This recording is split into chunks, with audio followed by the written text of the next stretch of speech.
Salve galera, tudo bem? Aqui é o professor Eufrásio do PV e agora a gente está entrando na nossa aula de trabalho, beleza? Então vamos lá, gente. Vamos entender o que é trabalho, qual que é o conceito de trabalho e onde que ele se encaixa na física, tá bom? Primeiro, antes da gente falar do trabalho na física, eu quero que você imagine na sua vida. Se você for parar para pensar, o que é um trabalho, né? Quando a gente está na nossa vida e a gente faz um trabalho, vocês concordam que sempre a gente termina mais cansado do que a gente começou, geralmente, né? Então, assim, o que é um trabalho? Basicamente, imagina que meu trabalho é empurrar caixas, beleza? Então, quer dizer que todo dia eu vou acordar, eu vou lá e aí eu vou começar a empurrar caixas, beleza? Então, eu vou empurrando, vou empurrando, vou empurrando e depois vai ter um momento que eu não vou aguentar mais empurrar caixa, porque toda a minha energia, né, acabou. Mesmo que a gente não tenha definido energia, tá? A gente tem uma ideia meio intuitiva do que é energia, beleza? Quando eu acordo, né, beleza, eu tomo meu café da manhã, eu me alimento, parece que eu tenho mais energia. Aí eu começo a trabalhar, eu tô meio que gastando essa energia e depois meio que, basicamente, eu termino com menos energia do que eu comecei. Aí eu tenho que recarregar as energias, entre aspas, certo?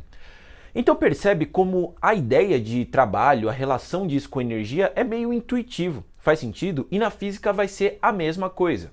Porque na nossa vida, o que foi o trabalho nessa história toda? Foi toda essa energia que eu gastei aí. Faz sentido? Certo? Então o trabalho de fato é essa energia gasta. E aí depois, né, dessa energia que a gente doa, vamos dizer assim, a gente recebe alguma coisa em troca, né? A gente recebe um pagamento ali, beleza?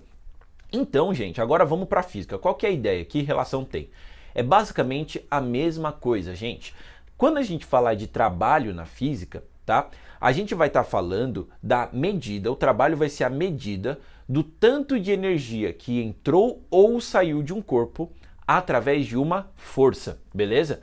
Mais pra frente eu vou demonstrar um pouco melhor essa afirmação, beleza? Quando a gente falar lá de energia, do conceito de energia, que é um conceito meio abstrato, beleza? Mas a gente vai demonstrar isso até matematicamente. Mas o que eu quero que você imagine?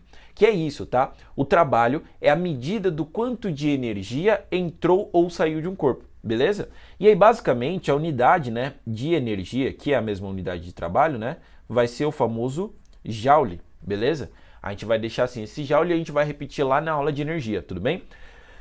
Eufrásio, entendi, legal. Então, o que eu gosto de fazer? Eu gosto de fazer sempre uma analogia, tá? Então, o que vai ser o trabalho? Imagina que você, por exemplo, vai fazer você vai coletar sangue, beleza?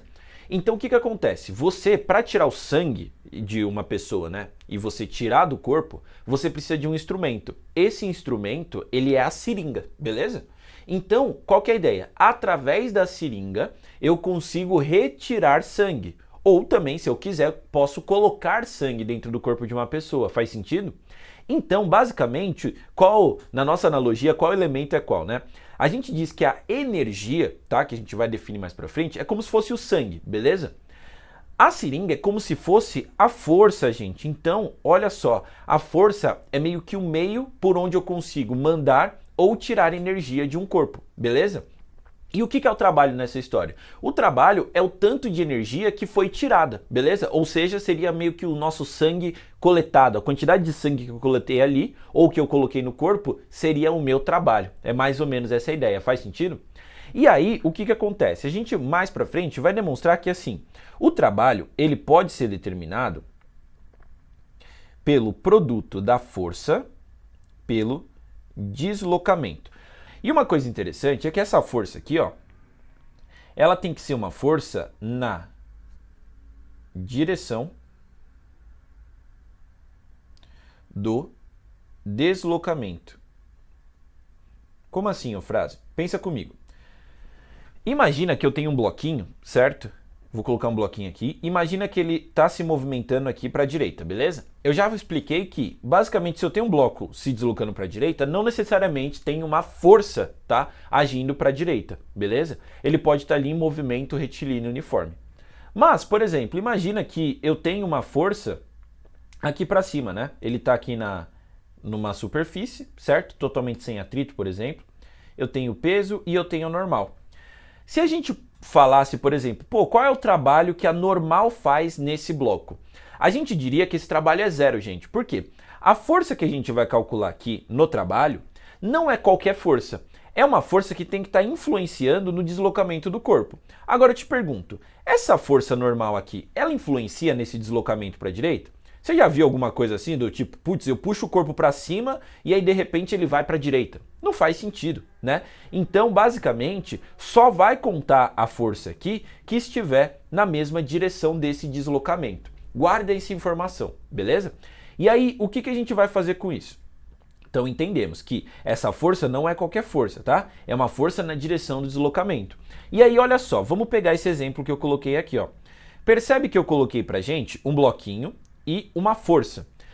E essa força aqui, ela não tá na direção do deslocamento, ó. Vamos dizer que o deslocamento é esse deslocamento D aqui, certo? É um deslocamento horizontal, perfeito? E aí o que acontece? A gente está percebendo que essa força, ela faz um determinado ângulo, vamos chamar de um ângulo alfa aqui, ó. Ela faz um determinado ângulo alfa com a horizontal, beleza? Então vamos pensar, essa força está na direção do deslocamento?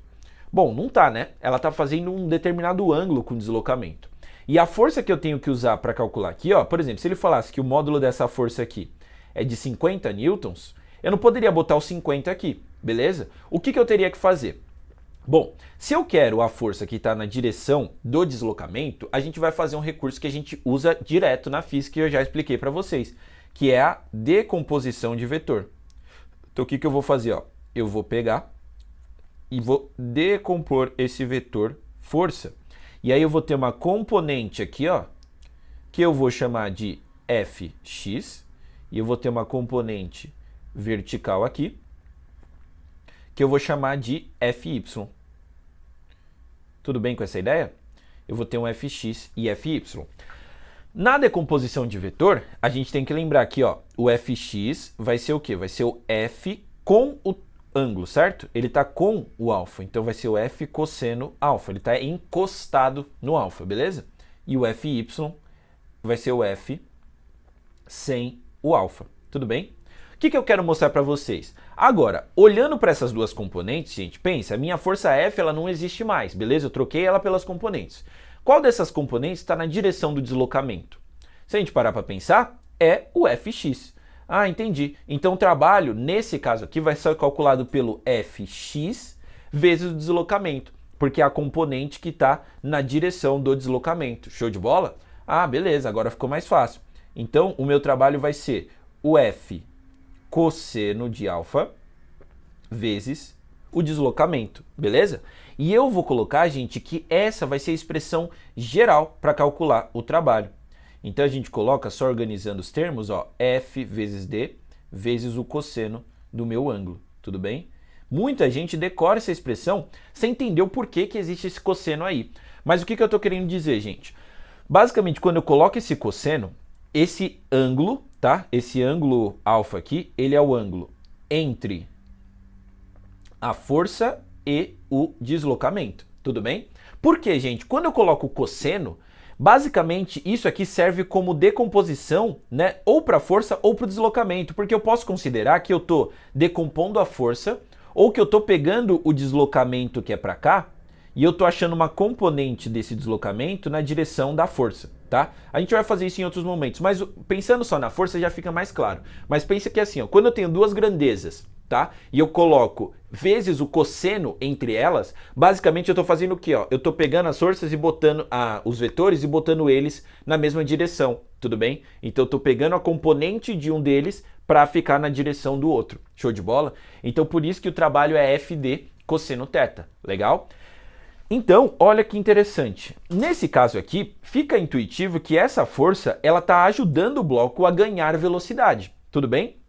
Porque nesse caso vamos considerar que esse bloco está parado inicialmente. V inicial igual a zero. Se eu tenho uma força aqui para a direita e ele desloca para a direita, é um trabalho que está me ajudando, certo? Então basicamente eu estou indo para lá e eu provavelmente vou ganhar velocidade. Então a gente vai fazer análise desses ângulos aqui, ó. Eu coloquei como θ, vamos então só alterar aqui. Aqui eu estava botando como alfa. Então vamos escrever tudo como θ, beleza? Vai ser um ângulo θ. Lembra que o nome que a gente dá para o ângulo tanto faz. Beleza? Só para ficar congruente aqui com as anotações. Show de bola. Então, vamos lá. Primeiro caso, se o θ for igual a zero, ou seja, se a força e o deslocamento estiverem na mesma direção e sentido, beleza? Então, eles estão os dois assim. Basicamente, a gente vai ter que o cosseno de 0 graus é 1. Portanto, nesse caso, o trabalho feito pela força vai ser a força vezes o deslocamento apenas, tudo bem? Ah, Eufrásio, entendi. Nesse caso é intuitivo, né, gente? Ó, eu tenho uma força já na direção e mesmo sentido do deslocamento, então basicamente eu não preciso botar cosseno nenhum, né? Ou o cosseno fica igual a 1, então fica só força vezes deslocamento, beleza? Quando o θ é 90 graus, é aquele caso que eu falei. Vamos lá, gente. Essa força F, ela está influenciando nesse deslocamento? Pensa comigo, está fazendo 90 graus, gente. Isso aqui, nem se eu decompor, não vai ter nenhuma componente na direção do deslocamento. Então a gente tem que pensar assim, ó. Aqui seria o cosseno de 90 e o cosseno de 90 é zero. Então o trabalho dessa força F ficaria FD vezes zero. Ou seja, o trabalho dessa força daria igual a zero, ok? Então, já lembra disso. Qualquer força que fizer 90 graus com o deslocamento tem trabalho zero, ou seja, ela não influencia no ganho ou na perda de energia desse corpo, beleza? E eu vou repetir energia várias vezes nessa aula, mas aguenta o coração aí que mais pra frente a gente vai definir mais claramente e matematicamente o que vai ser essa tal energia, tá bom? Beleza. E um terceiro caso aqui é o ângulo fazendo 180 graus, né? Então eu tenho aqui um θ de 180 graus. Então olha o que acontece, pensa comigo, ó. Eu tenho um deslocamento para um lado e eu tenho uma força contrária ao deslocamento. Pensa comigo, se o meu deslocamento está para um lado, é para lá que está a velocidade, certo? Vamos pensar assim, ó. Eu tô com uma velocidade para lá, beleza? E aí de repente eu faço uma força para cá. Se eu faço uma força para cá, eu estou colocando uma aceleração no corpo para a esquerda. E a gente aprendeu que quando eu tenho aceleração e velocidade em sentidos opostos, o movimento é retardado, o corpo estaria freando. Então pensa comigo, é como se essa força, gente, ela estivesse tirando energia do corpo, percebe? Imagina, o corpo está andando para um lado e uma força está tirando velocidade, está tirando energia desse corpo. Ah, Eufrásio, entendi. Então nesse caso, o que vai acontecer? O trabalho ele vai dar negativo. Ele vai ser calculado igual ao primeiro caso, F vezes D, mas vai ser um F vezes D negativo. Ao invés de eu estar colocando energia, a força vai estar tirando energia. E isso é dado até pela nossa expressão geral, a gente consegue prever isso. Ó. O cosseno de 180 graus, gente, lá na trigonometria, é importante a gente lembrar que é menos 1. Por isso o trabalho dessa força F aí vai ser o quê? F vezes D vezes menos 1. Ou seja, vai ficar menos FD, beleza? Lembrando que esse F que eu estou colocando aqui, ó, vou até escrever do lado. Quando eu escrevo F assim, eu estou representando o módulo do vetor F, tudo bem? Por isso que esse menos já indica que vai dar negativo esse resultado, tá? Porque F sem nada vai ser o módulo do vetor F, beleza? Tranquilo, Eufrásio, entendi. Então, a força é meio que a ponte, né? A força é a ponte por onde eu consigo mandar ou tirar energia. No primeiro caso, eu coloquei energia, deu um trabalho positivo. A gente vai chamar esse trabalho, gente, de trabalho motor, ok? Esse trabalho aqui é um trabalho nulo, beleza? Porque basicamente essa força ela não transfere nem tira energia associada a esse deslocamento aqui, tá? Trabalho nulo. E esse aqui vai ser um trabalho resistente. Tudo bem? Então, basicamente, esse trabalho ele vai tirar a energia do corpo. Show de bola? Muito importante entender isso. E de uma forma geral, para a gente fechar, né, esse assunto, a gente tem que saber que quando a gente usa essa expressão, gente, a gente tem que ter um adendo importante. Isso aqui é válido para quando essa força é constante, tá? Esse CT aqui significa constante. Tá vendo que eu coloquei aqui, ó, para uma força constante. Por quê? Se a força é variável, eu não posso usar. Por exemplo, imagina, a força vai de 10, aí ela tem várias mudanças até chegar em 20. Que F que eu colocaria aqui? O 10, o 20, uma média, um valor intermediário, não tem isso, né? A gente não sabe como essa força variou. Então, calcular o trabalho pela fórmula, ele é válido para quando você tem uma força constante. Mas e aí, Eufrásio, e se eu tenho uma força qualquer? Vamos imaginar, imagina que eu tenho uma força inicial, e essa força ela vai aumentando assim. Tudo bem? O que a gente vai ter que fazer aqui, gente? Basicamente, essa variação podia ser uma variação qualquer, tá? Não precisaria ser reta. Poderia ser, por exemplo, uma variação assim, ó. Vamos colocar, sei lá, uma curvinha assim, ó. Vou até deixar essa curva. Então, a gente não sabe, né, o que está acontecendo. Essa força está variando, né, com o deslocamento aí. Isso pode ser completamente normal. Então, vocês vão ter que lembrar de uma coisa que eu já mencionei em alguma outra aula sobre gráficos. A área do gráfico sempre te dá a grandeza que equivale à multiplicação dos eixos, tudo bem? Trabalho não é força vezes deslocamento de uma forma grosseira aí? É força vezes deslocamento. Ah, beleza. Então, se eu pegar um gráfico de força por deslocamento, a área do gráfico vai me dar justamente o trabalho. Ah, Eufrásio, entendi. Então aqui, vamos escrever, ó, essa área do gráfico é numericamente igual ao trabalho dessa força. Tudo bem? Essa aqui é a ideia que a gente tem aqui, gente, tá? Então, a gente não vai demonstrar isso aqui, eu já em outra aula. Então, se você tiver dúvida, por que a área do gráfico? Pô, mas é uma figura assim, porque assim, ó, se fosse um gráfico assim, ó, é mais intuitivo, né, ó? Vou até mencionar isso aqui, ó. Imagina, eu tenho uma força constante, certo? Então, eu tenho uma força F e aqui tem um determinado deslocamento. Fazer a área é até intuitivo, né? Porque a área dessa figura seria força vezes D, né? Que é base vezes altura aqui. Faz sentido? Aí faz sentido ser a área do gráfico. Pô, mas quando a área nem é um retângulo, também é válido? Também é, gente, tá? E isso numa aula de gráficos lá em cinemática eu expliquei o motivo, né? Pelo qual não importa o formato do gráfico, a área do gráfico sempre te dá a grandeza, que é a multiplicação dos dois eixos, tá bom? Muito importante lembrar disso. Então é isso, tá? Por uma força qualquer, é o que a gente vai fazer. A gente vai calcular a área do gráfico, beleza? Então, gente, com isso a gente termina essa definição inicial de trabalho, beleza? Se você tem que sempre ficar atento a força que eu estou trabalhando, ela é constante ou não? Se for constante, pode meter a expressão, beleza? Se não for constante, eu tenho que calcular a área do gráfico e lembrar que a unidade de trabalho é joules, porque vamos finalizar essa aula redefinindo aqui o trabalho, que eu quero que você grave isso aí, tá? O trabalho é a medida da quantidade de energia que entra ou sai de um corpo através de uma força, tudo bem? Consequentemente, né, tendo um deslocamento aqui. Então sempre vou ter um deslocamento associado aí, beleza? Então é isso, espero que você tenha entendido e eu te vejo na próxima aula.